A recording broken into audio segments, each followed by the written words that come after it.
ग्वालियर शहर के प्रतिष्ठित समाज सेवी सुधीर सप्रा को धमकी मिली है। धमकाने वाले ने खुद एक पूर्व मंत्री का रिश्तेदार बताया। एक मामले की शिकायत झांसी रोड थाने में की गई है। दरअसल झांसी रोड थाना क्षेत्र में आने वाले बसंत विहार में समाज सेवी सुधीर सप्रा रहते हैं। Sudhir Sapra all India parents association के मध्य प्रदेश चैप्टर के प्रेसिडेंट भी हैं। सुधीर सप्रा के घर के पीछे एक प्लॉट पर निर्माण कार्य चल रहा था। उसके घर से स्टाकर गहरे गड्ढे किए जा रहे थे, जिससे मानसून में इससे उनके घर की दीवार ढकने का डर था। ऐसे में उन्होंने इसकी शिकायत सीधे नगर निगम कमिश्नर संदीप माकिन से की, जिस पर निगम कमिश्नर के निर्देश पर मौके पर निगम अमला पहुंचा और निर्माण कार्य की परमिशन मांगी। इसके बाद उन्होंने कहा कि बिना कागज प्रस्तुत किए काम नहीं किया जाए। इसके बाद भी सप्रा के पास लगातार 2 कॉल आए। पहले बात करने वाले ने उनसे आपत्ति की वजह पूछी। जब उन्होंने अपना पक्ष रखा तो कॉल करने वालों ने उन्हें जूते मारने की धमकी दी। साथ ही धमकाया कि उनका निर्माण कार्य रुक गया तो ठीक नहीं होगा। दोनों धमकाने वालों की कॉल रिकॉर्डिंग करके सप्रा ने पुलिस के आला अफसरों से भेंट की। उसके बाद थाना झांसी रोड में मामला दर्ज करने के लिए आवेदन दिया है। सुधीर सप्रा का कहना है कि धमकी देने वाला अपने आप को पूर्व मंत्री रुस्तम सिंह का भतीजा बता रहा था। इस मामले में पुलिस का कहना है कि मामले में प्रकरण दर्ज कर लिया गया है, साथ ही जांच की जा रही है। न्यूज़ ऑफ भारत के लिए ग्वालियर से रोहित राठौर के साथ गुड्डू सविता की रिपोर्ट। क्या पूरा मामला है? मैं सुधीर सप्रा बसंत विहार का निवासी हूँ। मेरे घर के पीछे एक प्लॉट है जिसके ऊपर कल से निर्माण कार्य शुरू हुआ है।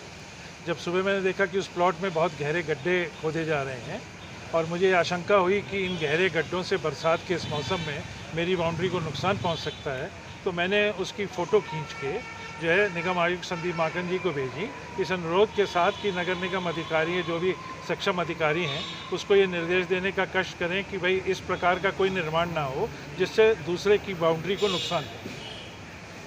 मेरी जानकारी के हिसाब से नगर निगम अधिकारियों ने शायद वहाँ मौका देखा और उस प्लॉट की कोई विधिवत परमिशन नहीं थी, तो उन्होंने शायद काम को बंद करा। कुछ समय बाद मेरे फ़ोन पर एक नंबर आया और उस व्यक्ति ने अपना परिचय पूर्व मंत्री रुस्तम सिंह के भतीजे संजू गुर्जर के रूप में दिया। एक आधा मिनट की बात के बाद कि क्या कारण है, वो अभद्र भाषा का प्रयोग करने लगा, धमकाने वाली भाषा का प्रयोग करने लगा और मेरे जान माल को नुकसान पहुंचाने की उसने बात कही। वैसे प्लॉट किसका था? वो प्लॉट मेरी जानकारी के हिसाब से एक मंजीत सिंह है, बसंत विहार में ही मेन रोड के ऊपर रहते हैं, उनका है। उसके 5 मिनट के बाद ही उस व्यक्ति का फ़ोन आया जिसका ट्रू कॉलर पे वो नंबर मंजीत सिंह ही दिखा रहे हैं और वही मेरी जानकारी में वास्तविक प्लॉट का मालिक भी है। उसने भी पहले 1-2 बात मुझसे पूछी कि क्यों आपने ऐसा किया, तो मैंने उनको कारण बताया। वो भी फिर अभद्र भाषा पे आ गया, धमकी देने लगा और मुझे जान माल को मेरे नुकसान पहुंचा। तो मैंने जो निर्माण से नुकसान की आशंका मेरे घर को थी, वो मैंने निगम आयुक्त संदीप माकन को सूचित कर दिया और ये जो इन्होंने धमकी दी है जान माल को नुकसान पहुंचाने की, उसकी FIR मैंने यहाँ झांसी रोड थाने में कराई है। और जिस प्रकार का उनकी भाषा थी और जो मुझे आशंका है कि वो मुझे नुकसान पहुँचा सकते हैं, तरीके की धमकी दी उस भाषा का प्रयोग मैं यहाँ पे नहीं कर सकता। मेरे पास रिकॉर्डिंग है, रिकॉर्डिंग मैंने पुलिस प्रशासन को भी सौंप दी है। अब ये निगम प्रशासन और पुलिस प्रशासन इसमें क्या कार्रवाई करती हैं, ये उनके क्षेत्र है। मामला है जी, सुधीर सप्रा जी जो बसंत विहार में रहते हैं, उनके पीछे कोई निर्माण कार्य चल रहा है जिसके संबंध में उन्होंने कुछ मना किया होगा, तो उनके नंबर पे किसी अज्ञात कॉलर द्वारा कॉल आया और उन्हें जान से मारने की धमकी दी गई।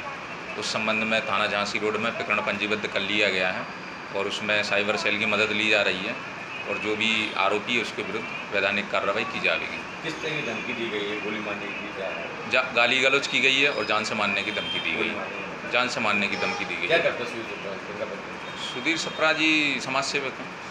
आरोपी कौन है और क्या करता है? आरोपी का भी नंबर है हमारे पास, उसमें मदद ली जा रही है साइबर सेल की। जल्दी उसको हम गिरफ्त में लेंगे।